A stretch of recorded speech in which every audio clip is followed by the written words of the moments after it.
Hello students. SKLGD के जो students हैं, मैं उनसे उम्मीद कर रहा हूं कि वो वीडियोस को रेगुलरली देख रहे हैं और मुझे सुन रहे हैं। ठीक है, अब तक हमारा जो चैप्टर 3 है उसमें हम काफ़ी कुछ कवर कर चुके हैं।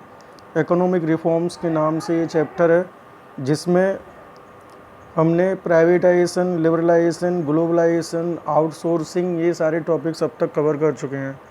गवर्नमेंट ने क्यों इकोनॉमिक रिफॉर्म्स इंट्रोड्यूस किए, ये भी हम कवर कर चुके हैं।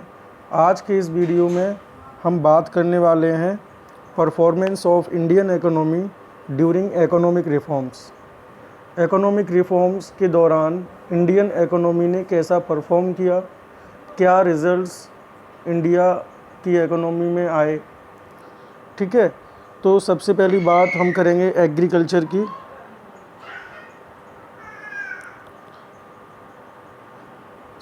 एम्प्लॉयमेंट की।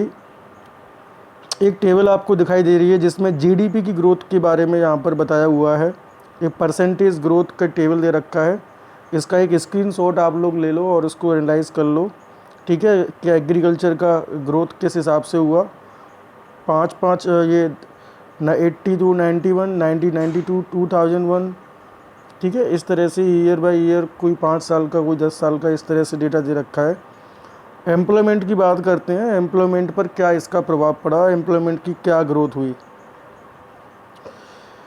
किसी भी इकोनॉमी में इकोनॉमी की जो ग्रोथ होती है, उस ग्रोथ को मेज़र करने का तरीका होता है जीडीपी, ग्रॉस डोमेस्टिक प्रोडक्ट। हम सभी इस बात को अच्छी तरह से जानते हैं। जीडीपी की ग्रोथ 1980-91 में 5.6% रही और ये 2007-12 में 8.2% हो गई। यानी कि पहले 5.6% थी और अब 8.2% हो गई है इस पीरियड में। इसका मतलब हमको साफ दिखाई दे रहा है कि जीडीपी की ग्रोथ हुई। और जीडीपी की ग्रोथ की वजह से क्या हुआ, जाहिर सी बात है, हम ये कहेंगे कि एम्प्लॉयमेंट में भी एक हद तक ग्रोथ हुई। क्योंकि उत्पादन अगर बढ़ेगा तो उत्पादन बढ़ाने के लिए एम्प्लॉयमेंट की भी ज़रूरत होती है, तो किसी एक लेवल तक एम्प्लॉयमेंट भी इंक्रीज़ हुआ, बट उतना सफिशिएंट नहीं इंक्रीज़ हुआ। थोड़ा बहुत हुआ, बट सफिशिएंट लेवल पर एक एम्प्लॉयमेंट की अपॉर्चुनिटीज़ इकोनॉमी में नहीं आई, जिससे कि एम्प्लॉयमेंट की प्रॉब्लम जो है, अनएम्प्लॉयमेंट की जो प्रॉब्लम है, वो सॉल्व हो सके। एग्रीकल्चर में क्या ग्रोथ हुई, रिफॉर्म पीरियड के दौरान एग्रीकल्चर की ग्रोथ कम हुई। ठीक है, उसके कारण क्या हैं।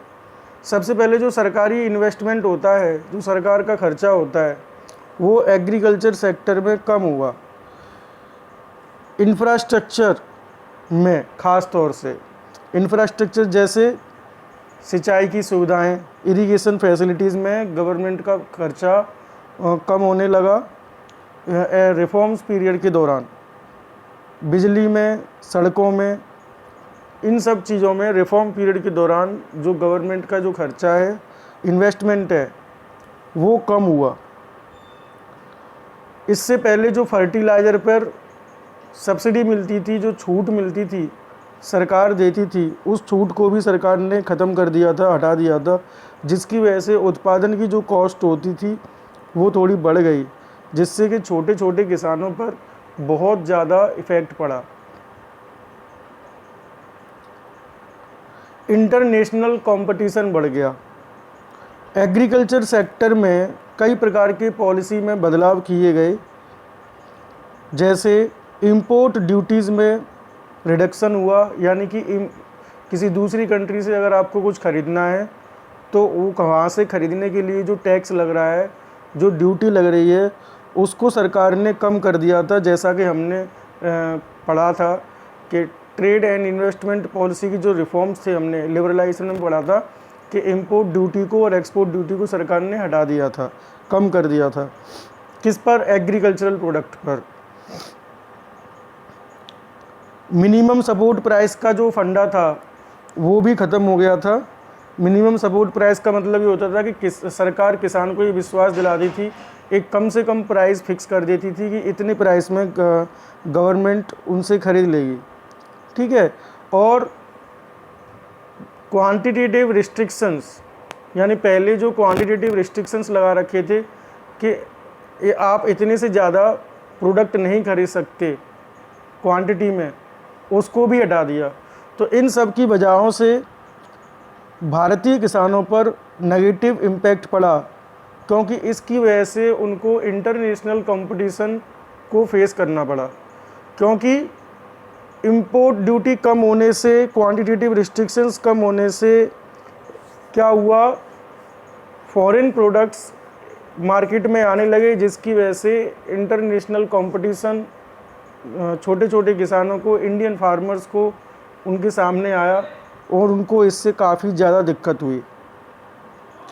इसके अलावा एक्सपोर्ट की वजह से भी, एक्सपोर्ट की जो पॉलिसी में बदलाव हुए उसकी वजह से भी एग्रीकल्चर पर नेगेटिव इफ़ेक्ट पड़ा। ठीक है, डोमेस्टिक प्रोडक्ट का जो उत्पादन होता था, यानी कि अब एक्सपोर्ट करना आसान कर दिया था गवर्नमेंट ने, जैसा कि हमने इकोनॉमिक रिफॉर्म्स में पढ़ा कि एक्सपोर्ट के लिए जितनी भी लाइसेंसिंग है, ड्यूटीज़ हैं, वो सारी हटा दी।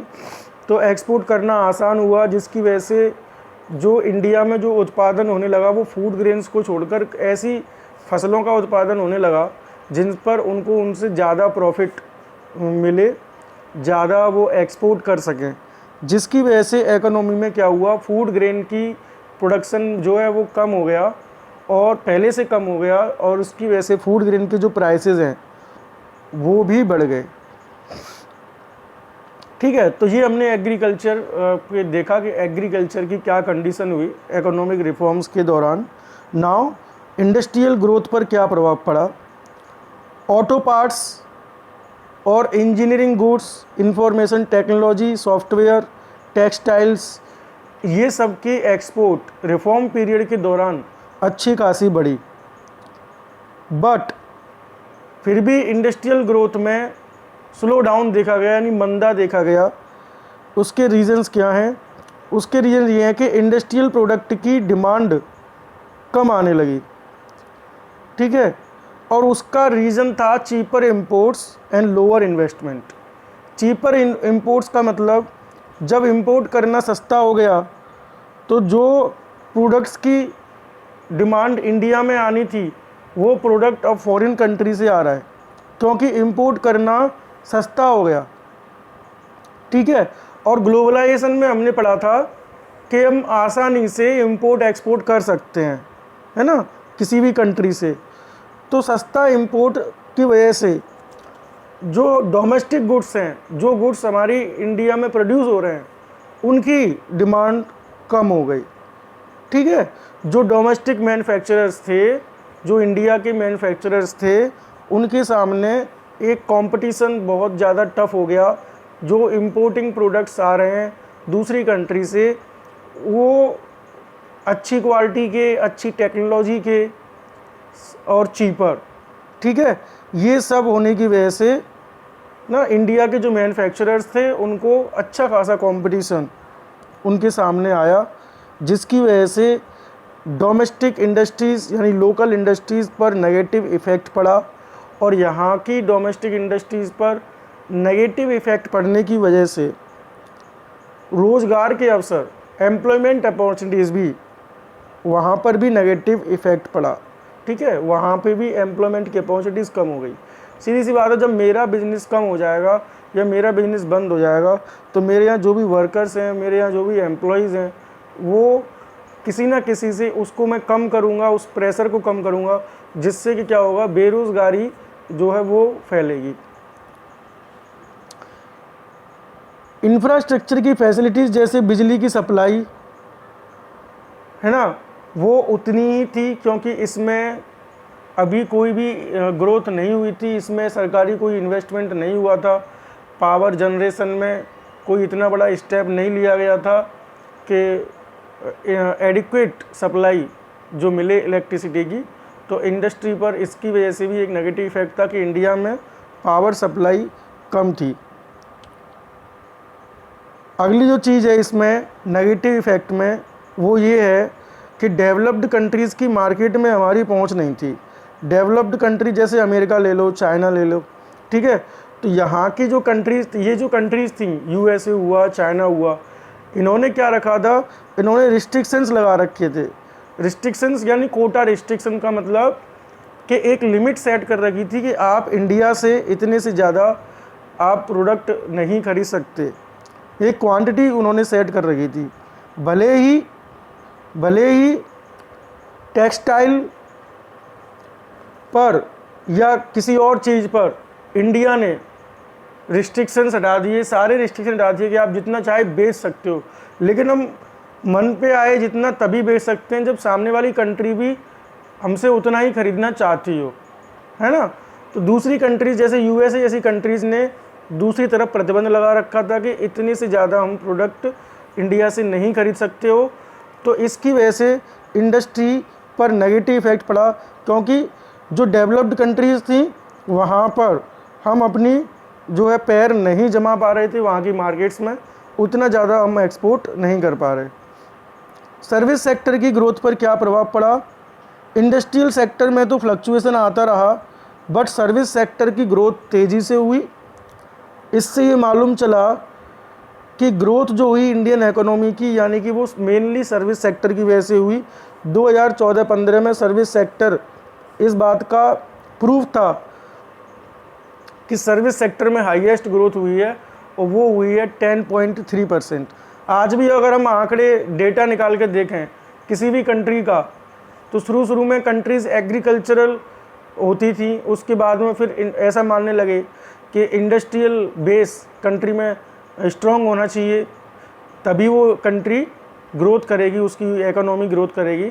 लेकिन आज अगर आप जितनी भी कंट्रीज़ हैं जो डेवलप्ड कंट्रीज़ हैं या डेवलपिंग हैं, उनकी अगर आप देखो ऑक्यूपेशनल स्ट्रक्चर को, तो वहाँ पर सर्विस सेक्टर सबसे ज़्यादा मिलेगा आपको, वहाँ पर आपको सर्विस सेक्टर आपको ज़्यादा मिलेगा। फॉरेन इन्वेस्टमेंट पर प्रभाव क्या पड़ा? फॉरेन एक्सचेंज रिजर्व्स पर क्या प्रभाव पड़ा? तो फॉरेन इन्वेस्टमेंट जिसमें एफडीआई और फॉरेन इंस्टीट्यूशनल इन्वेस्टमेंट बढ़ा 100 मिलियन यूएस डॉलर से 36 million US dollar, billion US dollar sorry, यानी मिलियन से बिलियन हो गया 2016-17 में। एफडीआई बढ़ा, फॉरेन एक्सचेंज रिजर्व्स भी बढ़े, ठीक है, क्योंकि ये हुआ ग्लोबलाइजेशन की वजह से, क्योंकि हमने अब आज़ादी दे दी फॉरेन इन्वेस्टर्स को कि वो इंडिया में इन्वेस्ट कर सकते हैं। तो इंडिया में इन्वेस्ट इसलिए बढ़े क्योंकि इंडियन इकोनॉमी ग्रोथ कर रही थी, तो लोगों को लगा कि इस इकोनॉमी में इन्वेस्ट करना चाहिए, जिसकी वजह से एफडीआई और फॉरेन इंस्टीट्यूशनल इन्वेस्टमेंट में ग्रोथ हुई।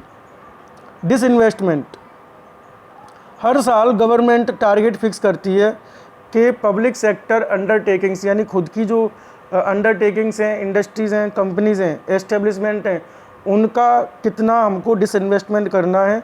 फॉर एग्ज़ाम्पल 1991-92 में उन्होंने टारगेट किया कि 2500 करोड़ 2500 करोड़ को हमें अचीव करना है, यानी डिसइन्वेस्टमेंट करके हमको 2500 करोड़ लेके आने हैं, ठीक है। तो गवर्नमेंट 3040 करोड़ रुपए अचीव करने के योग्य थी, ठीक है। इन 2014-15 में ये टारगेट हो गया 56,000 करोड़ और अचीवमेंट हुआ 34,500 करोड़। तो इस बात से अंदाज़ा लगा सकते हो कि एक समय पर जब 2500 करोड़ का टारगेट होता था, अब वो गवर्नमेंट डिसइन्वेस्टमेंट करके 34,500 करोड़ गवर्नमेंट ने अचीव किया। नाउ क्रिटिकल एवोल्यूशन, अब इसका एवोल्यूशन क्या है? क्रिटिकल पॉइंट ये है कि पीएसयूज़ की जो असेट्स हैं, है ना, पीएसयूज़ की जो असेट्स हैं, यानी पब्लिक सेक्टर अंडरटेकिंग की जो असेट्स हैं, उनकी जो वैल्यू वो अब तक कम लगाई गई और उसको प्राइवेट सेक्टर को बेच दिया गया। इसका मतलब इससे क्या हुआ? गवर्नमेंट को लॉस हुआ, ठीक है। इससे ज़्यादा अगर हम बात करेंगे तो डिसइन्वेस्टमेंट से जो भी पैसा प्राप्त हो रहा है वो सरकार के रेवेन्यू में जो भी शॉर्टेज है उसका पूरा करने में उसको यूज़ किया जा रहा है, ना कि दूसरी पीएसयूज़ के डेवलपमेंट में उसका यूज़ हो रहा है, या फिर कंट्री के सोशल इंफ्रास्ट्रक्चर में वो यूज़ हो, ऐसा नहीं। वो शॉर्टेज को, यानी जो जो डेफिसिट है उसको यूज़ करने में वो पैसा हमारा जा रहा है, उस पैसे को दूसरी PSUs के डेवलपमेंट में खर्च नहीं किया जा रहा। प्राइस लेवल पर क्या प्रभाव पड़ा? बढ़ते हुए जो प्राइसेस थे उनको अपने कंट्रोल में रखा गया। फिस्कल पॉलिसीज़ क्या थी? इकोनॉमिक रिफॉर्म्स ने सरकारी खर्चे पर, ख़ास तौर से सोशल सेक्टर पर एक लिमिट लगाई थी, यानी यहाँ पर इतना ज़्यादा मतलब खर्चा नहीं हो रहा था। और टैक्स में जो कमियाँ हुई रिफॉर्म पीरियड में, टैक्स में जो रिडक्शन किया, तो उसकी जो उद्देश्य था वो था ज़्यादा रेवेन्यू को प्राप्त करना, लोग कम से कम टैक्स को चोरी करें, ठीक है। लेकिन इससे क्या हुआ, जो हमने सोचा था कि गवर्नमेंट का टैक्स रेवेन्यू बढ़ेगा, वो ऐसा नहीं हुआ। गवर्नमेंट का टैक्स रेवेन्यू नहीं बढ़ा। टैरिफ में रिडक्शन किया, है ना, जिसकी वजह से कस्टम ड्यूटीज़ भी इंक्रीज़ हो गई। In order to attract foreign investment, tax incentives were provided to foreign investor which further reduce the scope for raising tax revenues. Foreign investment को इंडिया में लाने के लिए कि ज़्यादा से ज़्यादा फॉरेन इन्वेस्टर आएँ, इंडिया में पैसा लगाएं, उसको अट्रैक्ट करने के लिए गवर्नमेंट ने टैक्स को कम कर दिया, जिसकी वजह से भी सरकार के टैक्स रेवेन्यूज़ उतने नहीं बढ़े। तो जिसकी वजह से अगर गवर्नमेंट के टैक्स रेवेन्यू नहीं बढ़े तो उसकी वजह से जो समाज के सोसाइटी के बेनिफिट के लिए और वेलफेयर के लिए जो खर्चे होने चाहिए, डेवलपमेंट के लिए जो खर्चे होने चाहिए सोसाइटी के, एक आम आदमी के डेवलपमेंट में जो भी खर्चे होने चाहिए, वो खर्चे सरकार के कम हो गए। उन खर्चों पर इन सब चीज़ों से एक नेगेटिव इम्पैक्ट पड़ा, ठीक है। तो ये हमारी इकोनॉमी की परफॉर्मेंस यहाँ तक है। हर एक चीज़ में हमने देखा, एग्रीकल्चर में, इंडस्ट्री में, फॉरेन एफडीआई में क्या हुआ, ठीक है, फॉरेन एक्सचेंज पर क्या हुआ, ठीक है। तो अगला जो टॉपिक आएगा वो हमारा आएगा डीमोनेटाइजेशन एंड जीएसटी। इसको एक ही वीडियो में कवर कर देंगे और इसके बाद में एक चैप्टर हमारा पूरा हो जाएगा। वीडियो को आप लोग एक दो बार अच्छे से देख लेना। अगर कोई डाउट है, आपका कुछ पूछना हो तो आप मुझे कमेंट कर देना, या हमारा जो व्हाट्सएप ग्रुप है वहाँ पर आप पूछ लेना।